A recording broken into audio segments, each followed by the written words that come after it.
بسم اللہ الرحمن الرحیم۔ السلام علیکم عزیز طلباء اور طالبات، دائرہ ارقم اقبال ٹاؤن کیمپس میں خوش آمدید۔ میں ہوں آپ کی اردو کی ٹیچر مس سمرینہ خان، اور آج ہم کریں گے اردو کا ہفتہ نمبر 3 میں سبق نمبر 16، 17 اور 18۔ سب سے پہلے آج کی تاریخ لکھتے ہیں، اور آج کی تاریخ ہے 22 اپریل۔ آج ہم کریں گے سبق اسلام کا بہادر بیٹا کا خلاصہ کریں گے، تفہیم سوال نمبر 2 کریں گے، اور ایک درخواست کریں گے پرنسپل کے نام فیس معافی کی درخواست۔ شروع کرتے ہیں۔ سب سے پہلے آپ لوگوں نے اپنی نوٹ بک پہ ٹائٹل پیج بنا لینا ہے، سبق اسلام کا بہادر بیٹا کا۔ اس کے بعد اگلے صفحے سے آپ لوگوں نے اس طریقے سے لکھنا ہے، سبق کا نام اسلام کا بہادر بیٹا، سرگرمی خلاصہ۔ خلاصہ کہتے ہیں سبق کو، پورے سبق کو آسان الفاظ میں مختصراً بیان کرنا خلاصہ کہلاتا ہے۔ شروع کرتے ہیں۔ حضرت سعد بن نبی وقاص رضی اللہ تعالیٰ عنہ قبیلہ قریش کی ایک معزز شاخ بنو زہرہ سے تعلق رکھتے تھے۔ ہمیشہ سادہ زندگی گزاری۔ حضرت سعد رضی اللہ تعالیٰ عنہ ماہر تیر انداز تھے۔ آپ رضی اللہ تعالیٰ عنہ کا شمار عشرہ مبشرہ میں ہوتا ہے۔ حضرت سعد رضی اللہ تعالیٰ عنہ نے اسلام قبول کرنے میں پہل کی، ہجرت کی، اور ہجرت کے بعد غزوہ بدر اور غزوہ احد میں بے جگری سے لڑے۔ غزوہ احد میں ایک اتفاقی غلطی کی وجہ سے کافروں نے گھاٹی کے پیچھے سے حملہ کر دیا۔ حضرت محمد صلی اللہ علیہ وسلم نے اپنی ترکش سے تیر نکال کر حضرت سعد کو دیے اور فرمایا، اے سعد تیر چلا، میرے ماں باپ تجھ پر قربان ہوں۔ حضرت محمد صلی اللہ علیہ وسلم کی وصال کے بعد حضرت سعد رضی اللہ تعالیٰ عنہ نے خلفائے راشدین کے ساتھ مل کر اشاعت اسلام کے لیے کام کیا اور مختلف فتوحات میں حصہ لیا۔ حضرت عمر رضی اللہ تعالیٰ عنہ نے حضرت سعد کو کوفہ کا گورنر بنا دیا۔ زندگی کے آخری ایام وادی عقیق میں گزارے۔ 55 ہجری میں وفات پائی۔ مروان بن حکم نے جنازے کی نماز پڑھائی اور جنت البقیع میں دفن کیا گیا۔ یہ تو تھا خلاصہ۔ اب ہم کریں گے تفہیم۔ سب سے پہلے آپ لکھیں گے سبق کا نام اسلام کا بہادر بیٹا، سرگرمی تفہیم۔ دیے ہوئے سوالات کے جوابات دیں۔ سوال نمبر 1 ہے، غزوہ بدر کب ہوا اور اس میں کافروں اور مسلمان مجاہدین کی تعداد کیا تھی؟ جواب، غزوہ بدر ہجرت کے 2 سال بعد ہوا۔ اس میں کافروں کی تعداد 1000 اور مسلمان مجاہدین کی تعداد 313 تھی۔ دوسرا سوال ہے، غزوہ احد میں اتفاقی غلطی کیا تھی؟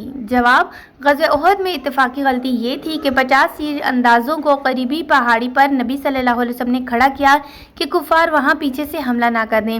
تیر اندازوں نے وہ جگہ چھوڑ دی۔ ان کا خیال تھا کہ کافروں کو شکست ہو گئی ہے اور مال غنیمت سمیٹنے میں لگ گئے ہیں، اور کافروں نے پہاڑی کے پیچھے سے حملہ کر دیا۔ اگلا سوال ہے، غزوہ احد میں نبی پاک صلی اللہ علیہ وسلم نے حضرت سعد رضی اللہ تعالیٰ عنہ کے لیے کیا فرمایا؟ جواب، نبی پاک صلی اللہ علیہ وسلم نے فرمایا، اے سعد تیر چلا، میرے ماں باپ تجھ پر قربان ہوں۔ اگلا سوال ہے، حضرت سعد بن نبی وقاص نے کیا وصیت کی تھی؟ جواب، حضرت سعد بن نبی وقاص نے یہ وصیت کی تھی کہ بدر کی لڑائی میں جو اونی کپڑا پہنے ہوئے تھے اسی میں لپیٹ کر انہیں دفن کیا جائے۔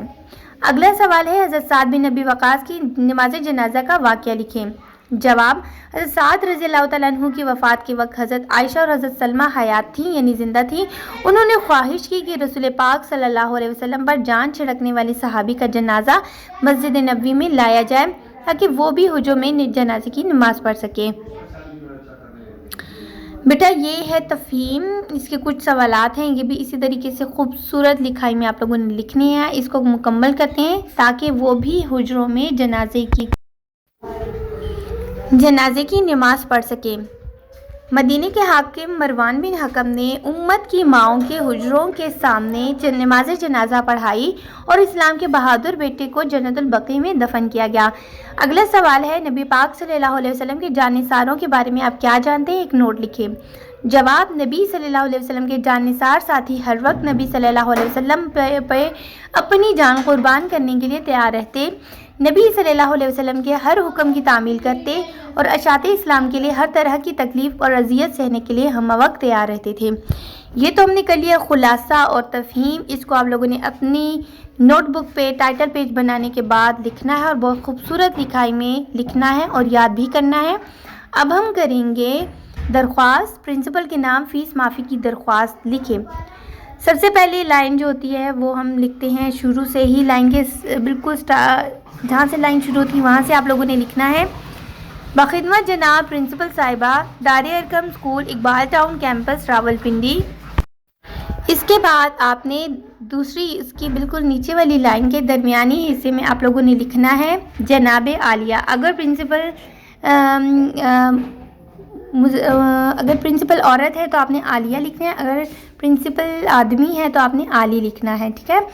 پھر اس کے نیچے والی تیسری لائن کے بالکل شروع والے حصے سے آپ لوگوں نے لکھنا ہے مؤدبانہ گزارش ہے کہ میرے والدین بہت غریب ہیں، آمدنی کم ہے جبکہ اخراجات بہت زیادہ ہے، اور غربت کی وجہ سے آئندہ تعلیم جاری رکھنا میرے لیے مشکل ہو گیا ہے۔ میں ہمیشہ اپنی جماعت میں اول آتا رہتا ہوں اور مجھے تعلیم حاصل کرنے کا بہت شوق ہے، لیکن غربت کی وجہ سے مجبور ہو گیا ہوں۔ اگر آپ میری فیس معاف فرما دیں تو میں بھی اپنے دوستوں کے ساتھ تعلیم کا سلسلہ جاری رکھ سکوں۔ میں تاحیات آپ کے لیے دعا گو رہوں گا۔ یہاں تک لکھنے کے بعد نیچے والی لائن کے درمیانی حصے میں لکھنا ہے اپنے العرض، اور العرض جہاں سے ختم ہو رہا ہے وہیں اسی کے نیچے والی لائن سے آپ نے لکھنا ہے آپ کا فرمانبردار شاگرد، اور نیچے اس کے لکھنا ہے نام محمد بن علی، جماعت ششم، اور پھر آپ نے اس کے نیچے والی لائن کے دائیں طرف آپ نے لکھنا ہے دستخط سرپرست، اور اس کے نیچے والی لائن میں بالکل اس کے ساتھ لکھنا ہے مورخہ تاریخ، جو آج کی تاریخ ہوگی وہ آپ نے لکھنی ہے۔ یہ تو تھا درخواست، پرنسپل کے نام فیس معافی کی درخواست لکھنی تھی، یہ بھی آپ لوگوں نے اپنی نوٹ بک پہ لکھنی ہے، بہت خوبصورت لکھائی میں لکھنی ہے، اور امید کرتی ہوں کہ آپ کو طریقہ بھی پتہ چل گیا کہ درخواست کس طریقے سے لکھی جاتی ہے۔ یہ تینوں کام آپ نے اپنی نوٹ بک پہ بہت ہی خوبصورت لکھائی میں لکھنے ہیں اور یاد بھی کرنے ہیں، اور ٹائٹل پیج بہت ضروری ہے کہ آپ بنائیں، اس سے آپ کو سمجھ آئے گی کہ کہاں سے آپ کا چیپٹر شروع ہو رہا ہے۔ ملتے ہیں اس کے بعد اگلے سبق میں، اپنا بہت خیال رکھیے گا، اللہ حافظ۔